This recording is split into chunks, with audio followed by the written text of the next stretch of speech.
Alors nous sommes dans la période de Hanouka, sachant qu'il y a une semaine nous avons fêté Yutet Kislev, le jour de la libération du premier Rabbi de Chabad.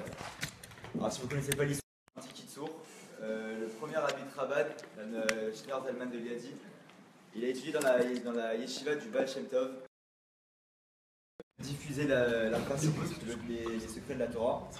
Mais un groupe de juifs nommé les Mitnagdim était contre cela. Ils se disaient comment diffuser des secrets de Torah à un juif qui travaille dans un champ, un juif saint. Comment on peut diffuser ça? Donc ils étaient contre cette diffusion.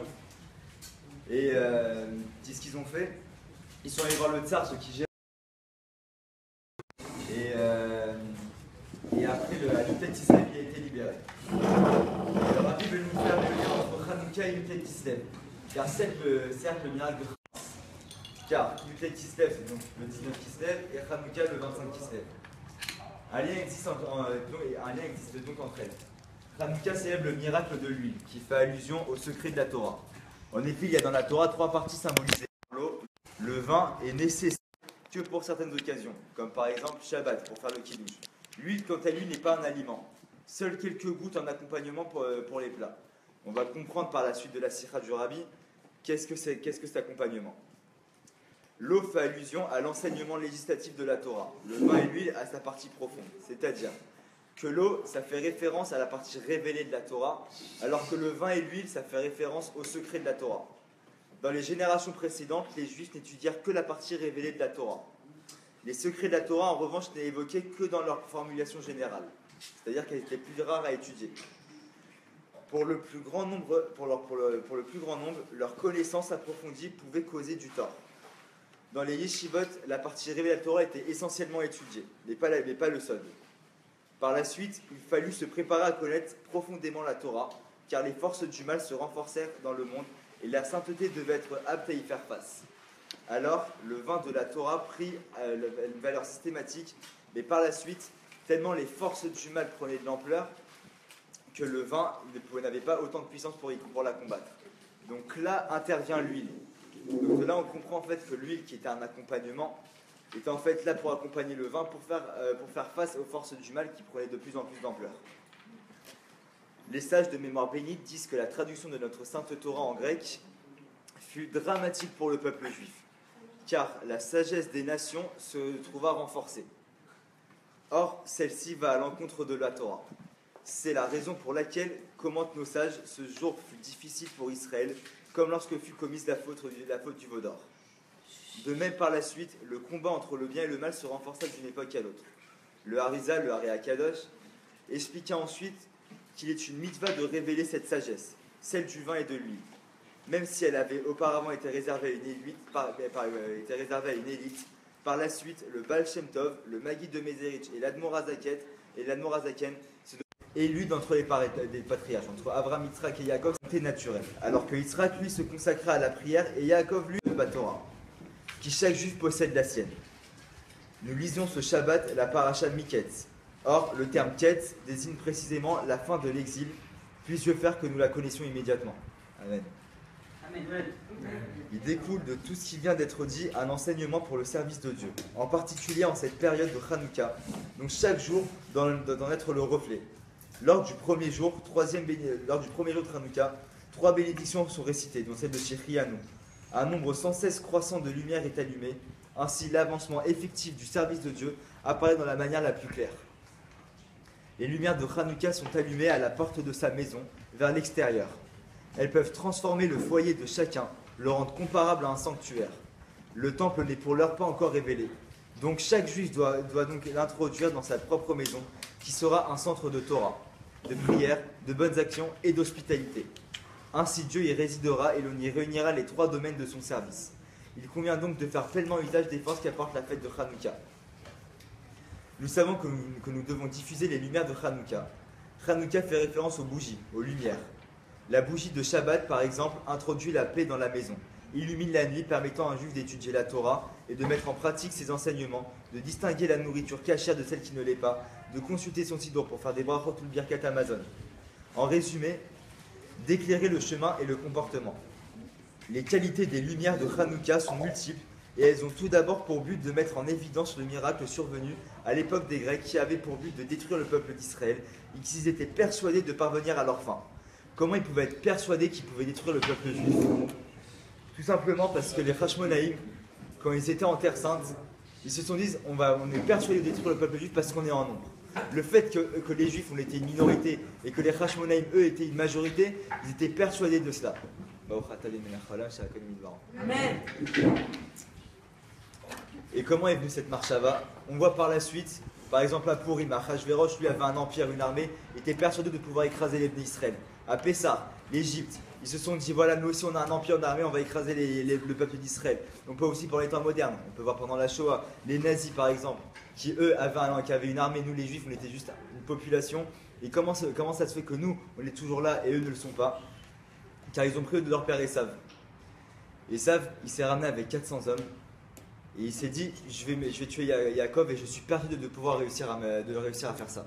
Pourquoi? Parce que moi j'ai 400 hommes. Yaakov, lui, n'a rien. Que fait Yaakov? Il envoie 3 anges à Esav. Il y en a qui disent 2, Rachid dit 3. Et ces 3 anges, ils disent à la Esav, Im Lavan Garti. Avec Lavan, j'ai vécu.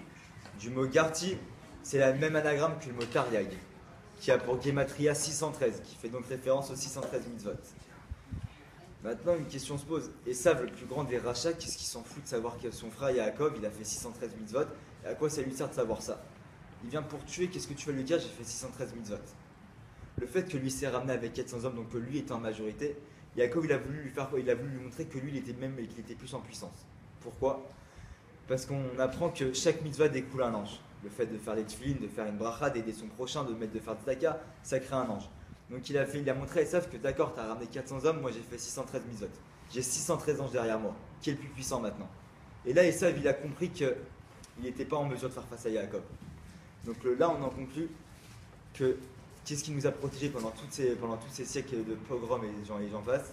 C'est nos mitzvot. Et c'est ça c'est à Hanouka, c'est le fait d'être attaché à Kadosh Baruch Hu, de faire Torah et mitzvot, que là on a eu la victoire.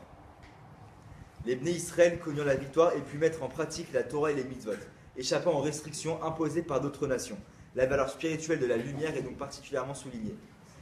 Les bougies de Hanouka sont allumées à la porte de sa maison, vers l'extérieur, afin de diffuser les lumières de Hanouka. Un point de plus est ajouté à cela.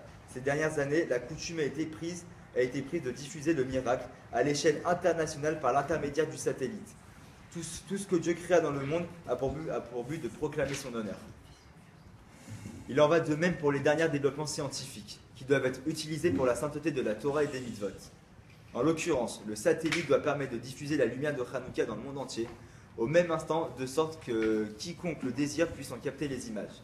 Une telle manière de diffuser le miracle établit qu'un petit enfant a le pouvoir par une simple petite action d'illuminer le monde entier. L'unité d'Israël réalisée dans le monde entier lui permet de rejeter la dispersion, d'établir qu'il est un peuple unique possédant une Torah unique. Ainsi, le miracle est largement diffusé et visible également par les non-juifs. L'honneur d'Akadosh Baruch Hu est ainsi établi dans le monde entier, qui est illuminé par la lumière véritable. L'enseignement qu'on peut en tirer est que chaque juif doit savoir qu'au commencement, Dieu créa le ciel et la terre. Bien plus, la création fut réalisée pour Israël et pour la Torah. On peut en penser qu'une action humaine n'a qu'une portée limitée et qui n'a donc presque aucune impact sur les cieux et la terre, mais non. Dieu offrit la possibilité de réunir différents pays grâce aux satellites qui se trouvent dans le ciel.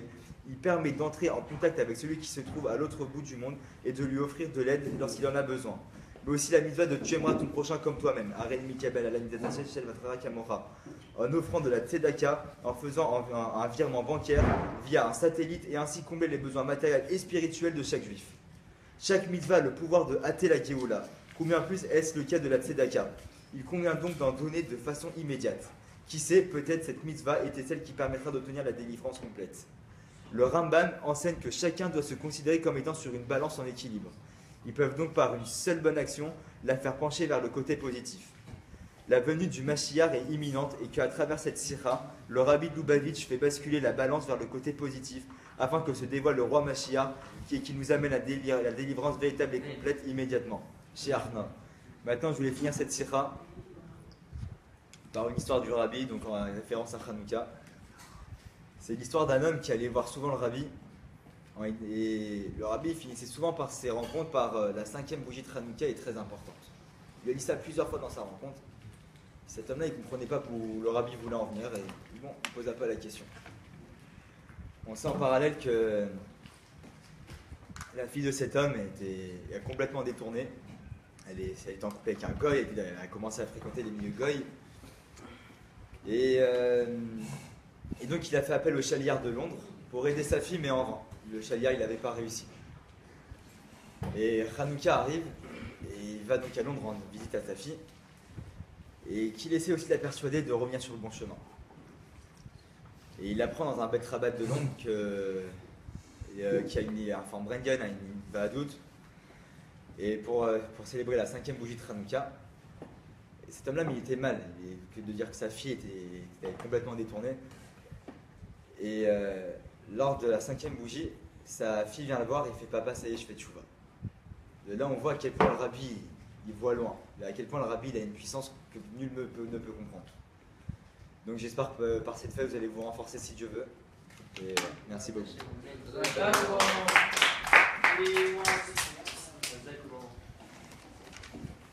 Zach ou pas, tu veux faire un petit niveau, non? Après. Ok. Rêve tov à tous. Je suis très content, mais j'ai le stress qui monte. Allez voir. J'ai déjà chaud. Alors, je voudrais remercier déjà Julien pour il est au début. Il a eu beaucoup de mal à faire cette tira, mais au Hachem, le Borou, il a aidé. Donc, en première personne, je voudrais remercier, c'était quel tzaddik qui est venu. Rav Futou, ils ont prêté cet endroit pour ce soir. Et déjà, c'est une bêta cassette qui est super belle pour un petit comité comme ça. C'est pas au Hachem.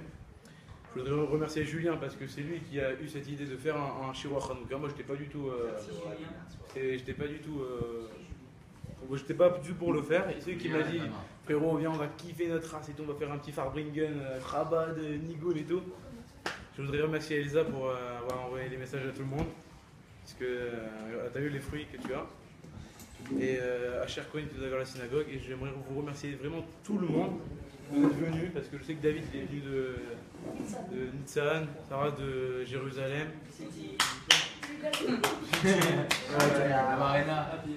Et en tout cas, merci beaucoup parce que ça fait chaud au cœur. Donc, on va commencer par l'histoire de Hanouka. L'histoire de Hanouka, on la connaît tous. On connaît tous l'histoire de Hanouka, donc je ne vais pas trop vous saouler avec l'histoire. On va la faire en petit. Pourquoi? Le sujet du cours, je l'ai changé. Ça devait être les secrets de Hanouka. Je me suis dit, les secrets, on n'est pas à ce niveau-là. Maintenant, qu'est-ce qu'il faut faire? La Torah, à chaque fois, elle nous parle à nous-mêmes. Dès qu'il y a une fête, par exemple Hanouka, Sukkot, etc., la Torah, elle nous parle à nous-mêmes. Et nous, à chaque fois, on nous dit, ouais, les rabbinim disent, la Torah, elle nous parle à chaque instant, à chaque moment, là où tu es. Donc. On en parlait ce soir. Mais, en Tarles, il nous dit pas à chaque fois pourquoi ça, qu'est-ce que tu as à apprendre dans ta vie. Moi, ce que j'ai fait, je me suis assis, j'ai dit, c'est quoi Hanouka? Et je vous assure que vous allez sortir d'ici avec vraiment de la pensée, ça veut dire quoi Hanouka? Qu'est-ce que ça nous apprend? Donc, on connaît toute l'histoire, je vous la raconte en résumé. Donc, il y avait l'empire grec qui a commencé à à conquérir tout le monde. Ok, super. On dit quoi? Le meilleur pour la fin. Jérusalem, la petite ville, ils ont voulu conquérir le Ham d'Israël. Ils ont dit le petit peuple d'Am d'Israël, ils vont perdre contre nous, ça ne sert à rien de donner toutes nos forces, on a conquéri tout le monde, après on va vers Jérusalem. Et ils arrivent comme ça, et ils commencent à tuer des juifs, à tuer des juifs. Et là ça commence la guerre en Israël. Malheureusement le peuple d'Israël, ils sont occupés à faire la Torah Mitzvot, ils sont pas je vous pose des questions, vous répondez. Moi je suis cool. Hein. Donc il reste les Maccabim, et là ils commencent à faire quoi? Ils commencent à dire quoi? Ça veut dire quoi? Les Grecs ils sont en train de venir de notre terre. Donc ils sont en Eretz Israël de 1. Vous allez comprendre dans la suite de l'histoire pourquoi ça s'est fait comme ça.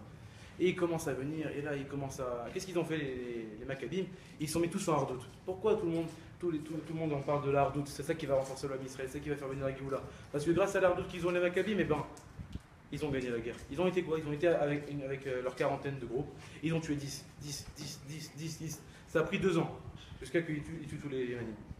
Maintenant, quand ils sont venus, c'est sûr qu'il y avait maintenant le.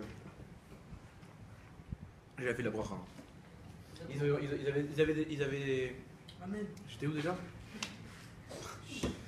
Il Ça a pris 2 ans. Donc ça a pris 2 ans pour tuer tous les Grecs. Et maintenant ils sont arrivés, ils n'en croyaient pas leurs yeux. Comment nous, les petits Maccabim avec 40 personnes, on a pu gagner une armée de 1 million 200 000 personnes? C'est presque impossible à comprendre. Mais ils ont dit merci à Kadosh Baruch Hu. C'est pour ça que d'ailleurs qu'on fait le Hallel avec bracha pendant tout Hanouka.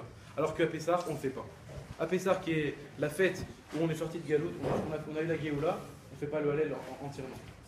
Et à Hanouka, alors que c'est une fête qui est des Rabbanan, donc qui est des rabbiniques, instaurée par les sages, on fait le Hallel avec bracha tous les matins.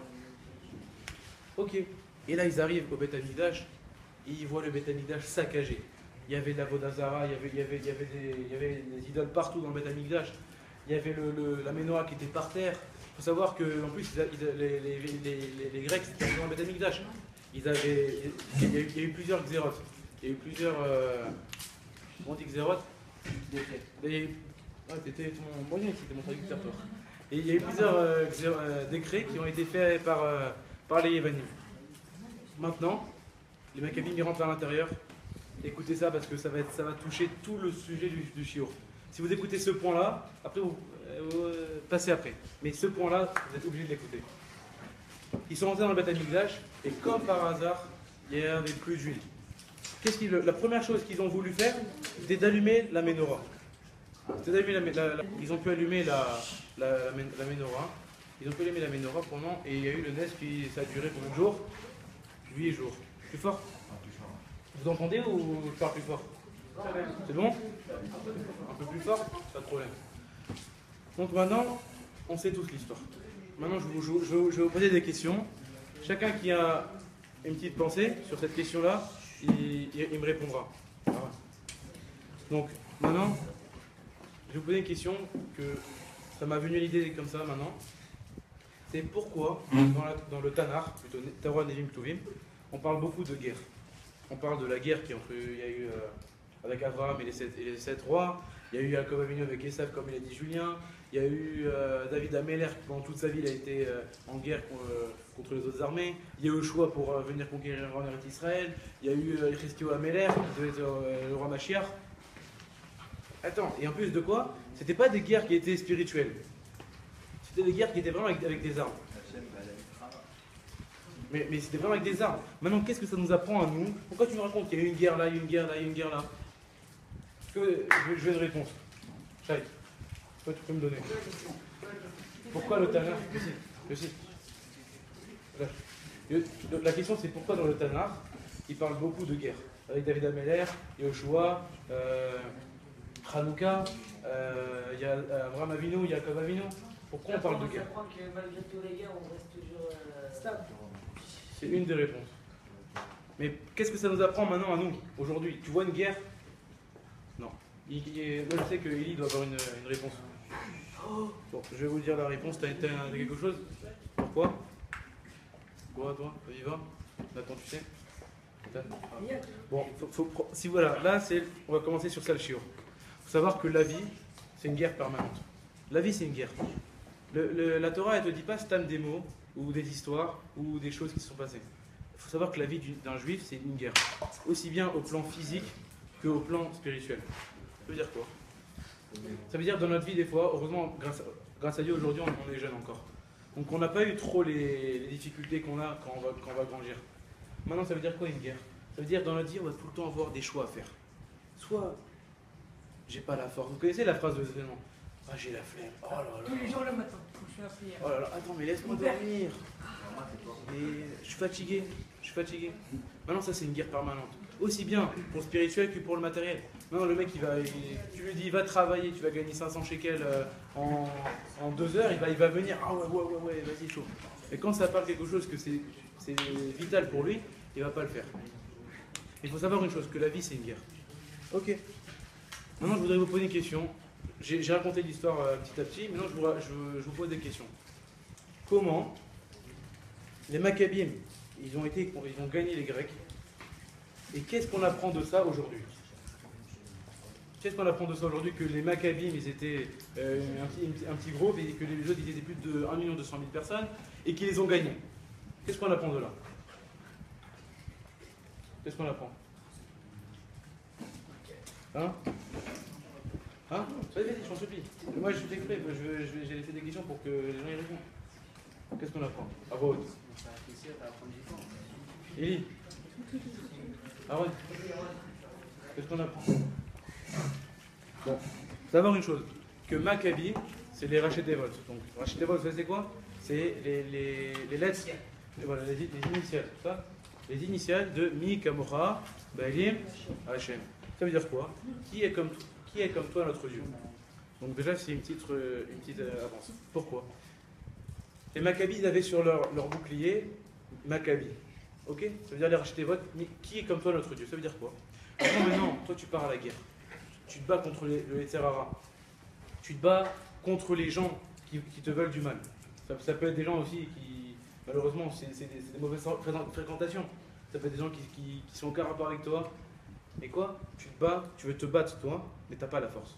T'as pas les forces. Tu sais très bien que t'as quelques 40 forces et eux ils ont 1 200 000. C'est impossible. Et quoi? Une réponse déjà, c'est que quoi? Ils étaient avec un Kadosh Baruch Hu. Hein? Impensable. Super. Et quoi? Maintenant il s'est dit quoi? Qui est comme toi notre Dieu? Ça veut dire quoi déjà? Ils mettent toute leur émouna, toute la émouna qu'ils ont, ils le mettent en un Kadosh Baruch Hu. Il s'est dit quoi? Regarde, moi j'ai fait ma Ishtadlout. J'ai fait mon travail. Aaron, je te supplie. Non, ça me dérange. Si maintenant tu as fait ta Ishtadlout, tu te dis voilà, moi je me bats pour toi, Kadosh Baruch Hu. Maintenant que le résultat il soit là, c'est pas mon problème. C'est toi qui fais tout. Ok? Moi je montre que je veux avancer. Des fois c'est vrai qu'on tombe. À la guerre on se fait mal. Des fois on a des égratignures, on revient avec des pansements, avec du sang. C'est normal. C'est normal, c'est tout à fait normal. Maintenant, il faut savoir que le résultat c'est Kadosh Baruch Hu qui le fait. L'effort c'est à nous de le faire. Deuxième chose, quelque chose que ceux qui étaient là au cours du Rav Gobert mercredi soir, comme Aviva et Shai, ils ont entendu que quoi? Ils avaient dit, il a dit Rav Gobert, même si tu penses que tu n'as pas la force, tu peux gagner, fais juste un effort. Juste quand quelqu'un il fait un effort, ça va tout seul. Tout seul ça va. Comme on voit quoi?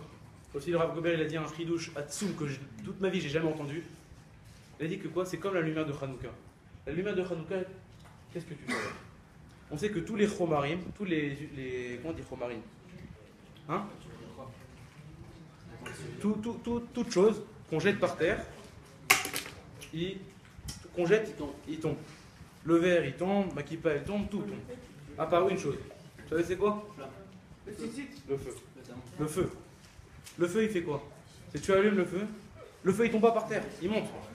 Ça veut dire quoi? Regardez, quand vous allumez une bougie, qu'est-ce que ça fait quand on allume une bougie? Ça fait des grésillements. Et quoi, ça fait une petite lumière et après ça prend tout. Regardez quand vous allumez la Hanouka. C'est-à-dire quoi? Akadosh Baruch Hu, notre Neshama, c'est un feu. C'est un feu qui vient d'Akadosh Baruch Hu. Comme on dit, que la Neshama, c'est Chelek Elokam Imal. Que la Neshama du juif, elle vient d'Akadosh Baruch Hu. Et donc elle est attirée vers le haut. Maintenant, si tu veux faire un petit mahamat, si tu veux faire un petit effort, Akadosh Baruch Hu, il va t'aider. Il va t'aider, il voit que quoi, tu te démènes pour lui, tu dis voilà, je mets toute ma émouna en toi. Maintenant, il faut faire Ishtadlout. Ok? Et il y a un pidgam, il y a un proverbe, un pidgam qui dit En davar omed lifna ratson.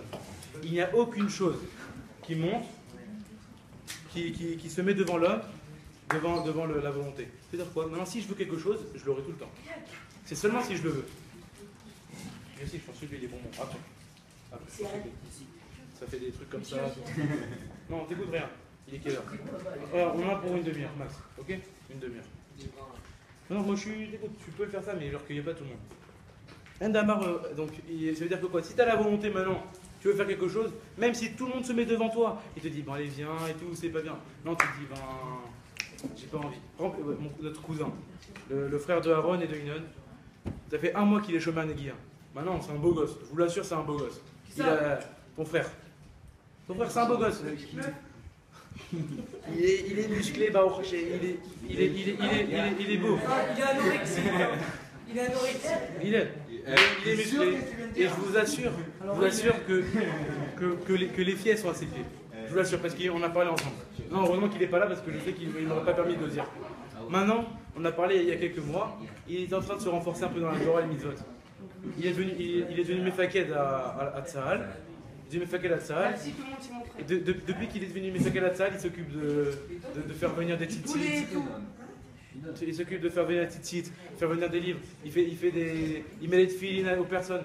Il s'est dit, wow, c'est super comment je kiffe. Et je vois que Kadosh Baruch Hu, il est là avec moi quand j'ai besoin de quelque chose. Maintenant, il m'a dit, mais ce qui me manque, c'est qu'à l'armée, tu vois, il y a des filles super dures.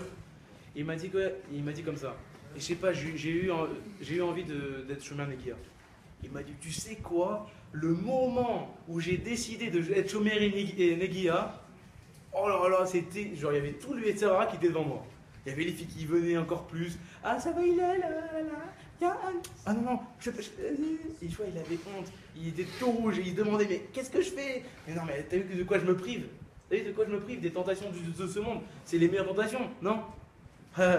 Il s'est dit quoi? Non, je fais un effort, qu'aujourd'hui, un jour je le fais. Ça fait 1 mois qu'il l'a fait. Et il est content. Et il se dit quoi? Ah, je l'ai fait. Et il est content de lui. Et c'est la seule chose qu'il a été content de faire. Pourquoi? Parce qu'il a donné un effort et il a vu qu'il y a eu des résultats. C'est un bon commencement. Il a voulu. Quand une personne elle veut, c'est pour ça qu'on dit En davar omegifnei ratzon. Si tu veux quelque chose dans ta vie, que Dieu il te l'ait donné dans ton mazal, ou qu'il ne te l'ait pas donné, c'est pareil. Quand tu veux quelque chose, tu l'as. Il y a écrit dans Maseret Rosh Hashanah à Daf 9 Amoud Bet, 8 Amoud Bet, excuse-moi, que grâce à la tefila, l'homme il peut changer son mazal. On voit ça de ouf avec Léa et Yaakov. Léa, elle devait se marier avec Esav. Grâce à la tefila qu'elle a fait, elle s'est mariée avec Yaakov. Ok? Alors, je vais essayer de vous faire une question. Maintenant, on sait tous que le Beth Amikdash, il a été saccagé par les Grecs. Je vous vois une question. Qu'est-ce qu'ils ont fait les Yévanim à l'intérieur du Beth Amikdash? Ils ont enlevé les trucs de l'huile, c'est bien. Bravo, ils ont fait Avodazara, ils ont mis Avodazara à l'intérieur des idoles. Maintenant, ils ont aussi quoi? On a dit, ils ont égorgé un cochon sur le Mizbeach. Et ils ont tous les instruments du Beth Amikdash, ils les ont mis par terre et c'était n'importe quoi. Maintenant, je vous pose une question. Qu'est-ce que ça vient nous apprendre? Le Beth Amikdash qui est saccagé avec de l'Avodazara à l'intérieur et qu'au bout de quelques heures, il trouve une fiole d'huile. Et il faut nous préciser, parce que c'est écrit dans la Megillah de Hanouk de Antiochus, il faut nous préciser qu'ils ont trouvé une fiole d'huile en dessous d'une pierre, et il la voyait comme ça un petit bout, et elle était fermée avec le tampon du Kohen Gadol. Aïwa, dis-moi que tu as trouvé une fiole d'huile, tu as allumé, c'est tout. Et non, et ça a allumé pendant 8 jours, il y a eu le Nes de Hanouka. Qu'est-ce que tu vas nous apprendre? Je dirais pas la réponse, je veux qu'au moins une personne qui me dise un Ryan. Que tu as fait un Nes. Oui, mais qu'est-ce que ça vient nous apprendre? Le Beth Amikdash qui est saccagé avec la Vodazara. On les retourne là pour me remonter plus haut. Pour moi. Donc, je vais faire ça. Écoute, c'est pas grave. Donc, ça veut dire quoi? C'est dommage. Je vous assure que si vous n'êtes pas mérocas, maintenant vous parlez ou quoi, tout le but, moi ça me dérange pas. Je sais qu'il y a quelques personnes qui m'écoutent. Il y a quelques personnes qui m'écoutent, mais je sais que si vous prenez ça dans vos mains, je vous assure que ça va changer toute votre vie. Toute votre vie. Tous les trucs que ça va pas, vous allez les changer directement. Ça va aller tout doucement, tout seul, avec un effort. Ok? Le Beth Amikdash qui a été saccagé par la Vodazara, ça nous montre quelque chose. C'est que En Yush Ba'olam Klal, qu'il n'y a pas de désespoir au monde. au monde, il n'y aura jamais un désespoir. C'est ce qu'il a dit Rabbi Nachman de Breslev. Mais c'est une phrase que tout le monde dit comme ça, stam. Ils disent ah, news bam, clam. Et quand les gens ils viennent avec une épreuve, il n'y a pas Dieu. Oh, Dieu, il existe. Et après tu lui dis, mais t'as dit news bam, clam.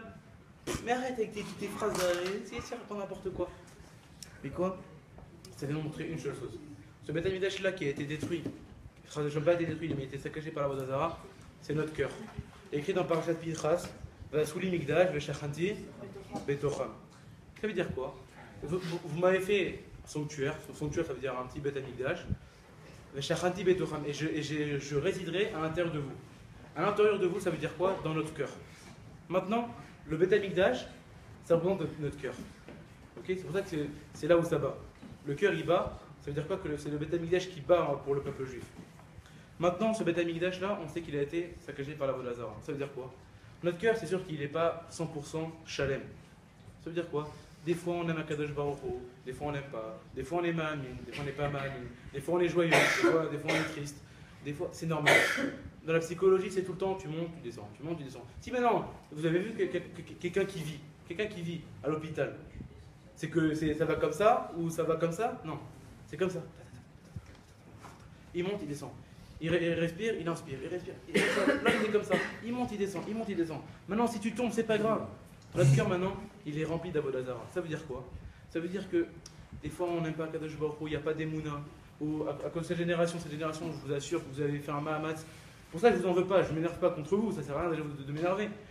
Déjà, rien que faire un pas pour venir à un chiour, c'est passé quoi? Dans nos générations, maintenant, Hanouka, qui fait, vous pouvez aller vous éclater, faire des foot, faire des sports, aller vous éclater, faire des fêtes et tout, vous faites un pas pour venir. Pour ça, moi, je vous en veux pas. C'est juste pour vous gagner ces choses. Donc, c'est comme notre cœur. Maintenant, qu'est-ce qu'il y a dans notre cœur? À la fin, que quand un homme, il n'a plus aucune solution, il se retrouve à ne plus croire en rien. Il se dit quoi? De toute façon, je dois arrêter. De toute façon, t'as vu, j'ai pris ça sur moi. Mais attends, mais j'ai des snoots. Attends, mais j'ai mis mes tefs avec Kavana ce matin. Et j'ai mis mes titites. Attends, mais Dieu, il fait pas. Je fais mes filottes 3 fois par jour. Et Dieu, il m'aide pas. Dieu, il m'aide pas. Alors, tu sais quoi? Bah voilà, j'enlève ça. Oh voilà, et tu verras, tu vas voir quand je vais te battre maintenant. Là, on fait un dilemme. Et quoi? Il enlève ça, il enlève ça, il enlève ça, il enlève ça. À la fin, quoi? Il se dit, mais non, pourquoi j'ai fait ça? Ah non, mais qu'est-ce que j'ai fait? Fallait juste attendre. Regardez, ce Shabbat, j'ai entendu un magnifique ridouche. J'ai même pleuré quand je l'ai entendu. Je vous assure que moi, j'entends un ridouche, je pleure. C'est Baba Lazar. Baba Lazar, il a dit un jour, un rave qui est chez nous à la Marina, il a dit que les lettres du mot matana, c'est les lettres du mot amtana. T'as vu ça? Amtana, matana. C'est-à-dire quoi? Amtana, ça veut dire attente. Et matana, ça veut dire cadeau. C'est les mêmes lettres en hébreu. Maintenant, quand tu attends, sache que c'est un cadeau. Va doucement. Va doucement. Même pour faire du mal, va doucement. Ok? Même pour faire du bien, va doucement. Même pour faire du mal. Le mal, fais pas tout de suite le mal. Réfléchis avant. Attends. Qu'est-ce que je gagne à le faire? Attends, il y a une fille qui passe dehors. Derrière, elle ne pas. Ah, c'est dur. D'ailleurs, qu'est-ce que tu gagnes? Tu gagnes 3 secondes de plaisir. Tu gagnes 3 secondes de plaisir. Et après, tu fais qu'est-ce qui va se passer? Je suis pas là pour vous faire peur. Hein. Et pareil pour une fille qui se met pas de signote. Ça va, ah je suis trop belle, vous avez vu, tout. Et c'est comme ça les cheveux. C'est pas pour que les gars te regardent. C'est un plaisir de quelques secondes. Il va te voir comme ça dans la rue, ah elle est jolie et tout. Et après voilà, il est parti. Et t'as gagné quoi? Qu'il y ait des yeux qui se soient regardés sur toi. Que t'es la Inara parce que t'es belle. Et voilà. Maintenant, j'ai réfléchi à un truc tout à l'heure. C'était qu'on dit dans les brachot de la Kat Anerot, on fait combien de brachot par jour? Deux. Dites-moi, c'est quoi la première bracha qu'on fait? Hein? La Chanukah. Et la deuxième? Shassan ici, la votenon bayamim bezmanazé. Ça veut dire quoi? Traduis-moi, Shah, ça veut dire quoi? Shassan ici, la votenon bayamim bezmanazé. Des miracles à nos pères. Ouais. Bazmanazé, ça veut dire quoi? Bazmanazé, maintenant. On aurait dû dire Bazman halalou, en ces temps-là, là-bas, avant. Non, Bazmanazé, maintenant. Ça veut dire quoi? Ça veut dire que le miracle qu'il y a eu à Hanouka, il se passe maintenant. Maintenant. À chaque instant qu'on vit à Hanouka, et pendant toute l'année, on va voir comment ça peut se passer. Et on dit le Shem d'Hachem. On dit Baruch Ata Adonai. On fait une bracha sur Baïm Mezbanazé. C'est-à-dire, on fait une joie en Akadosh Baruch Hu que le miracle de Hanouka, il se passe maintenant. Non, il était un peu ouf. Mais non, tu dis Akadosh Baruch Hu, t'inquiète pas. Tout ce que tu fais, je peux t'envoyer un miracle directement. Et comment on voit ça? Combien de jours il y a dans Hanouka? 8. Faites le 8. Comment vous dessinez un 8? Infini. C'est infini. Ouais, j'arrive pas à l'arrêter. Pour te dire que le nerf de Hanouka, pourtant on allume 7, dans la menorah, on allumait 7 bougies. Pourquoi tu me rajoutes encore une? En plus, tu fais la bracha dessus encore plus. Akadosh Baruch Hu te dit quoi? Je suis prêt à donner mon nom en moi pour vous, pour que vous sachiez dans votre émouna qu'à tout moment je peux venir vous aider. N'importe que tu sois rage, que tu aies fait des fautes, et que tu sois que tu as été n'importe où, que tu aies des fautes, que tu es tzaddik, que tu es. Qu'est-ce que tu veux? Kadosh Baruch Hu, il a promis avec son nom qu'il viendra te faire le nes maintenant. Baïm Mazben Azé. Azé. Et que le chiffre 8 aussi, pourquoi? Parce que l'homme, Hachem, il a créé le monde en 7 jours. Donc le fait, le chiffre 8, c'est un truc plus surnaturel. Voilà. C'est ça que je voulais dire juste après, mais c'est super. Maintenant aussi, pourquoi dans Hanouka il y a 8 jours? Pour te dire que dans la Kabbale, il faut savoir que le chiffre 8, c'est le surnaturel. Ok? Surnaturel. Le nes de Hanouka, il est surnaturel. C'est-à-dire que quoi? C'est vrai que c'est impensable que les Maccabim, ils ont pu gagner les Yévanim. C'est impensable. Et quoi, Kadosh Baruch Hu, il a dit 8 jours, pour te dire encore que moi, je suis au-dessus de la nature. Moi, je suis pas dans ton petit monde. Je suis pas... tu crois qu'un livre, il sauve et tout. Moi, je peux te faire... Tu vas aller gagner de l'argent, tu auras la bracha dessus. Mais moi, je peux te donner encore plus. Moi, je peux te donner encore plus. Je suis au-dessus de la Teva, je suis bien au-dessus de l'esprit humain. Et vous avez des questions ou pas? Vous avez des questions? Non? Quelqu'un a des questions? Non? J'ai une question. Ouais. Vas-y. Alors. D'ailleurs, je vous raconte une petite blague comme ça pour un peu vous détendre, et ça va un peu avec le shiur. Et Julien, il va aimer ça. Il y avait un jour un Chabad. Écoutez la blague comme ça aussi, je vais la raconter à tout le monde. Tu la connais déjà.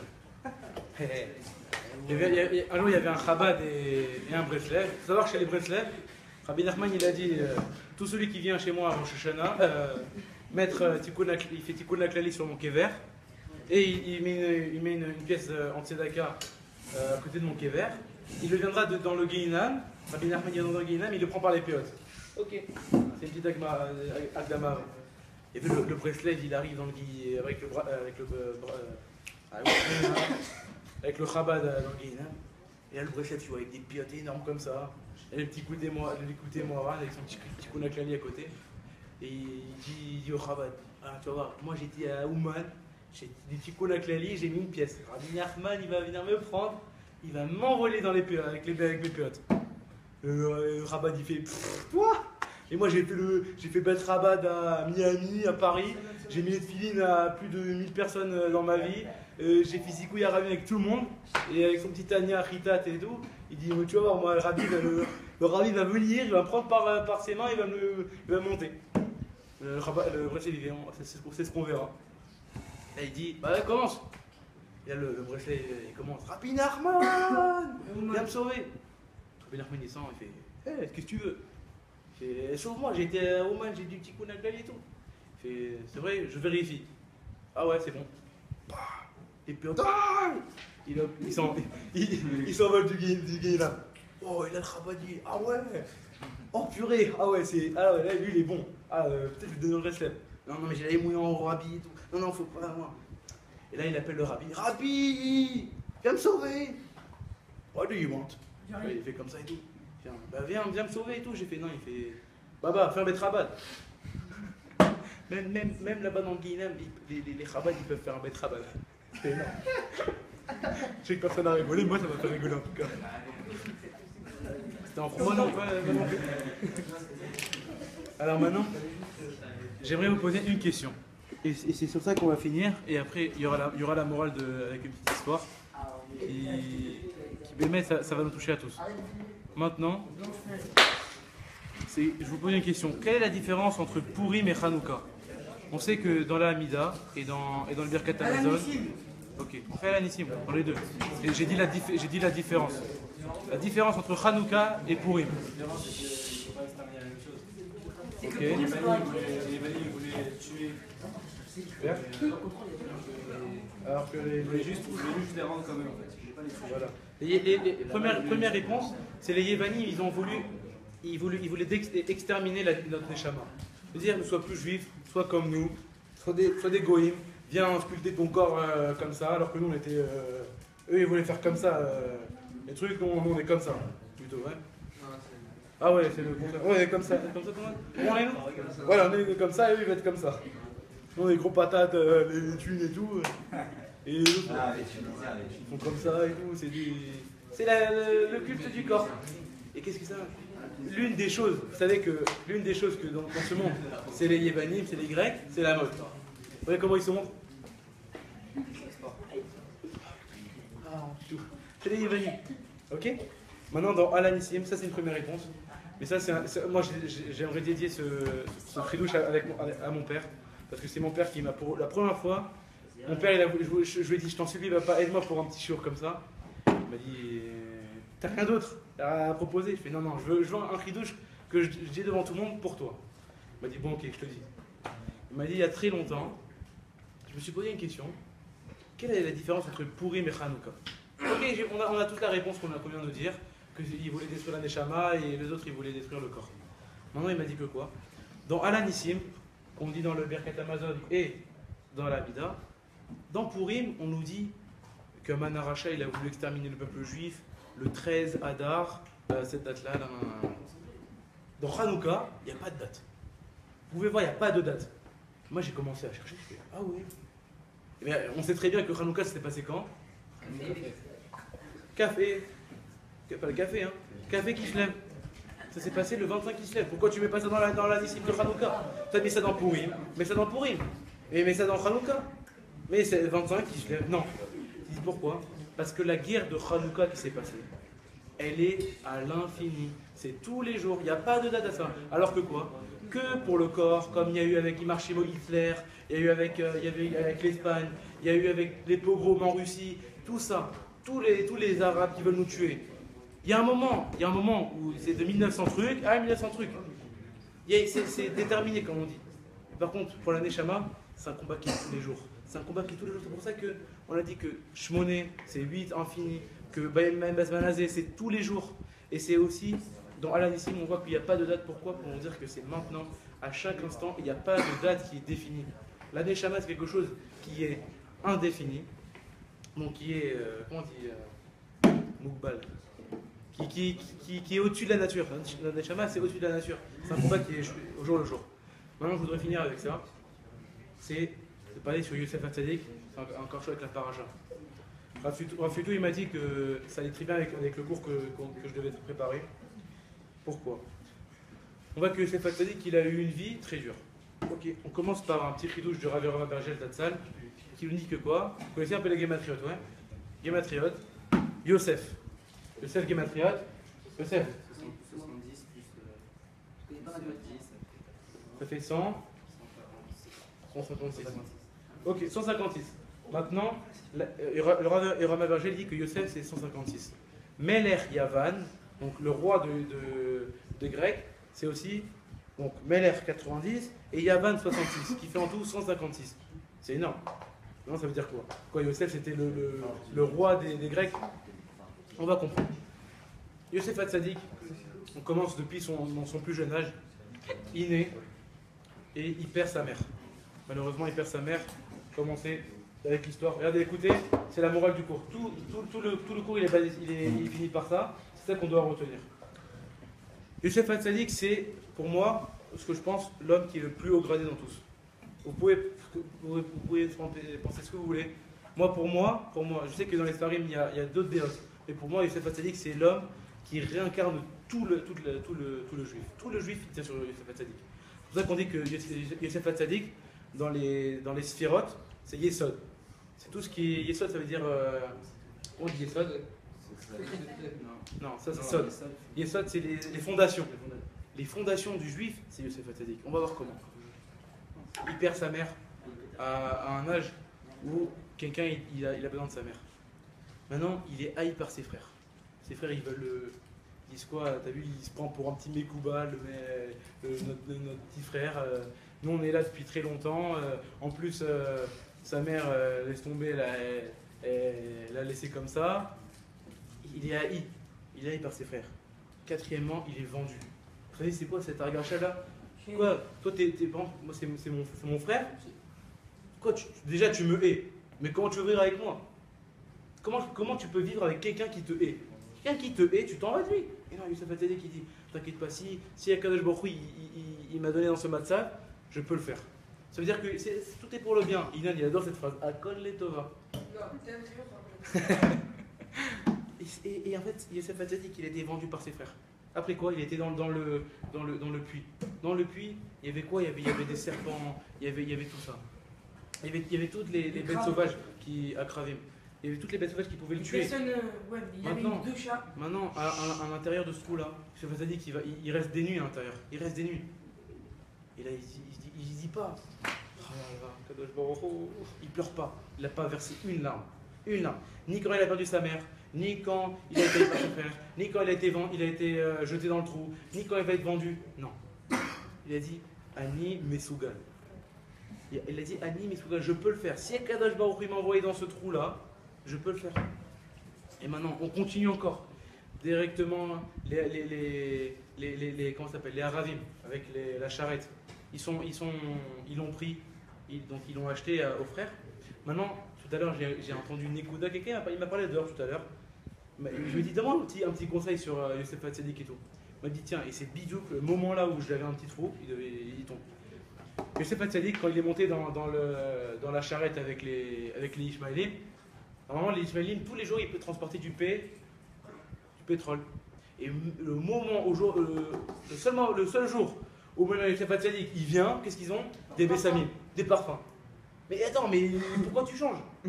Kadosh Baruch Hu veut te faire un signe ici. C'est-à-dire que même dans les jours, même là où tu es haï par tout le monde, où tu peux être vendu, ça veut dire quoi? Que tout le monde te rejette, qu'on te haït, que tu perds tout, tu perds la confiance en des gens que tu aimes, tu perds ta confiance en n'importe qui avais confiance en lui. Tu donnes toute ta vie pour les autres et tu reçois que du mal. Qu'est-ce qu'il y a dit à Kadosh Baruch Hu? T'inquiète pas. D'ailleurs, sans, je suis avec toi. Un sadique, quand il va quelque part, Kadosh Baruch Hu lui dit, t'inquiète pas, je fais pas de mal. C'est pour que tu fasses des tikkunim, des réparations. T'inquiète pas, je suis avec toi. Il lui montre comme ça un petit truc, une toute petite chose qui sont les bessamim, les odeurs qui sont à l'intérieur. Maintenant, il rentre avec l'Ishmaélim. L'Ishmaélim, il le vend à Potiphar. Allez voir, encore, il se fait vendre, il se fait balader comme un hutte. Et il s'énerve pas une seule fois. Même pas une seule fois, il s'énerve. Il dit, j'en ai marre, et hop, il lâche tout. Mais non, Kadosh Baruch Hu, il est avec moi, il est tout le temps là. Après, c'était le plus grand Nisayon que Youssef Atadi qu'il a eu, c'était quoi? Hein, vas-y, dis-le. Voilà, avec la femme de Potiphar. C'est que le Ravarouche, il dit exactement que dans notre génération, le tikkun de notre génération, c'est la Emouna et la Znout. De l'eau. C'est la Emouna et la Znout. Croire en Kadosh Baruch Hu et tout ce qui touche au. Vous avez compris? Znout? Ok. Maintenant, Youssef il rentre, il commence à être serviteur, en plus encore serviteur, donc il se rabaisse encore plus, alors qu'il était dans la maison du Tzadik Ador. Merci Bobo. Il était avec le Tzadik Ador, et il se retrouve serviteur en Mitzrayim, en Égypte. Maintenant, il faut savoir que Mitzrayim, c'était le pays qui avait le plus de Touma à l'intérieur. Ok. Maintenant, la femme de Potiphar, elle vient. On dit que Youssef Atzadik, c'était. Est-ce que je parle vite? Non. Je parle pas vite? Très très vite. Ok. Youssef Atzadik, on dit que c'était l'une des plus belles beautés du monde. Qu'est-ce qu'il aurait dû faire? D'où on sait ça que Youssef Atzadik, tous les jours, il se regardait dans le miroir et il se peignait. Donc il faisait attention à comment il s'habille. Ok? Maintenant, c'était une beauté incommensurable, ce Youssef Atzadik.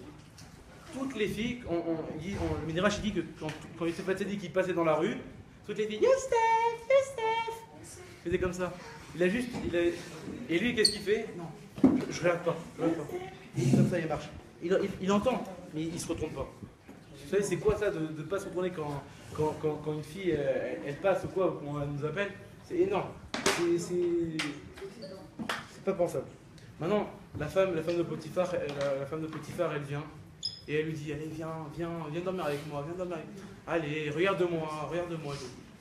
Et Yosef Hatzadik qui dit non. Et comment, d'où il a cette force? D'où il a cette force? C'est pas possible.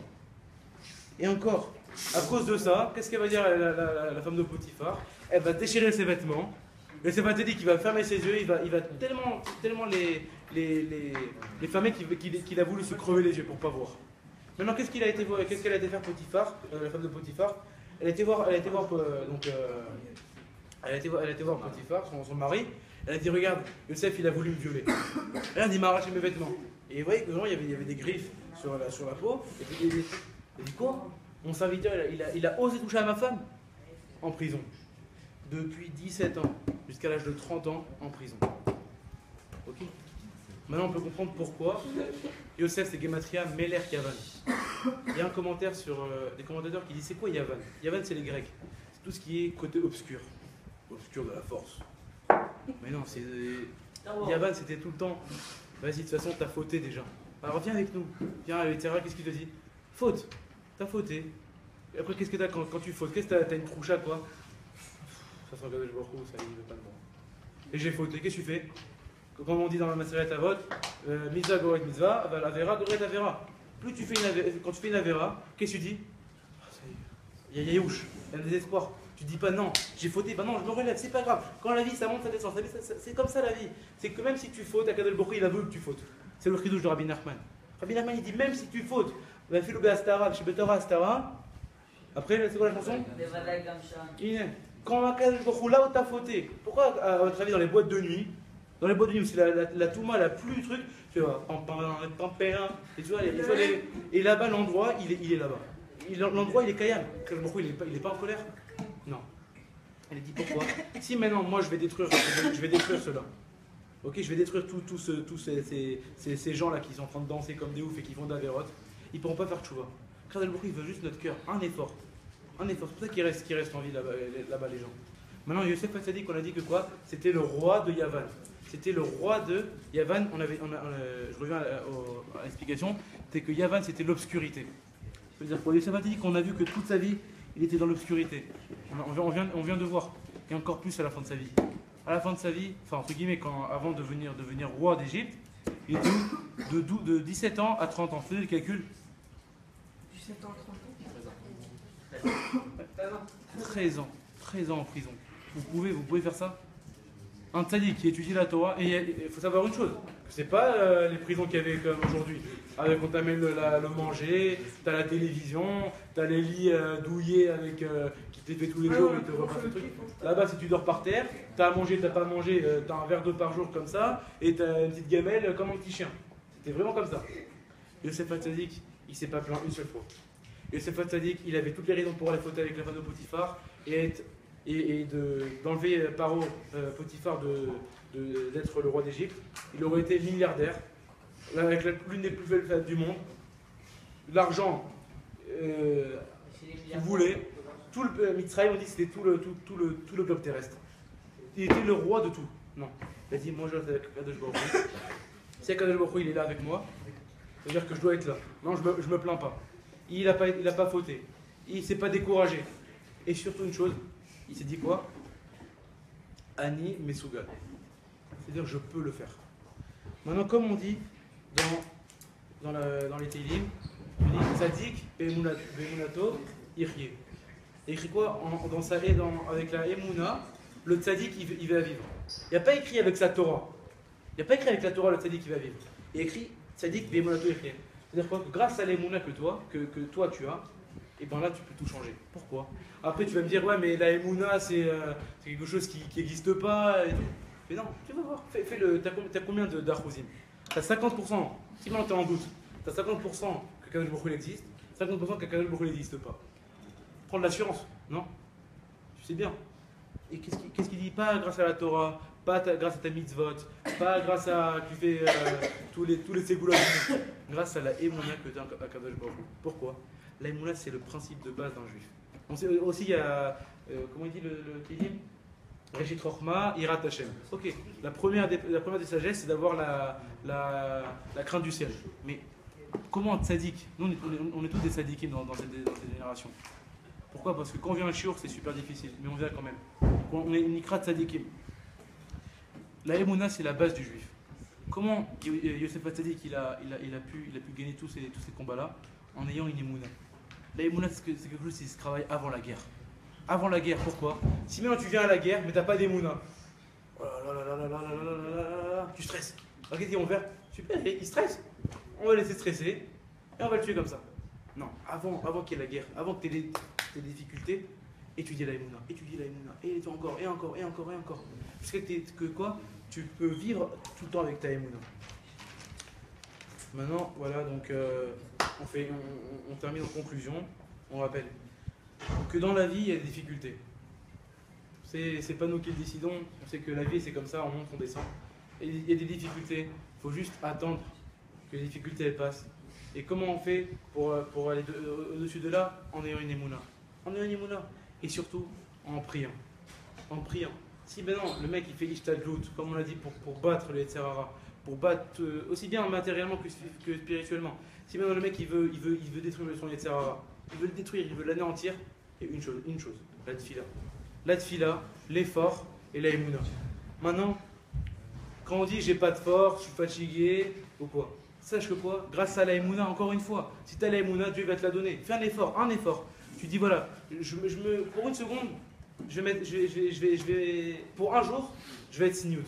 Pour un jour, je vais mettre mes tzitzit. Pour un jour, je vais faire bien ma tfila. Un jour, pas plus, un effort. Tu verras avec Kadosh Baruch Hu, tu lui dis avec Kadosh Baruch Hu, regarde, je fais ça pour toi, je prends ça pour moi. Un jour, tu me montres que tu fais des miracles. Je vous assure que ça marche. Et une chose qu'il faut remplir sa Emouna, parler avec Kadosh Baruch Hu de façon naturelle, qu'on appelle la Hitbodedut. Moi, je vous invite à regarder des sirotes qu'il y a sur internet sur la Hitbodedut. Ce que Rabbi Nachman il a enseigné. On n'a pas trop le temps de parler de ça parce que je sais qu'il est un peu tard maintenant. Et pensez à toutes les lois, à toutes les fois. Voilà, ça c'est un psychologue qui m'a dit ça. C'est que comment on fait que quand tout va mal, on n'a plus de force, ou on n'a plus d'émouna, on n'a plus rien. Quand vraiment on arrive à un moment où on est à côté de la falaise qu'on va tomber. Il a dit qu'on pense à tous les moments où c'était dur, on a su les surmonter. Pourquoi? Ça va donner de la force. Je dis que toi, moi j'ai vu comment j'avais des difficultés avant, j'ai su les surmonter. Bon, moi j'avais des problèmes à l'école avec des copains. Il y a quelques personnes qui le savent ici, qui étaient avec moi ici.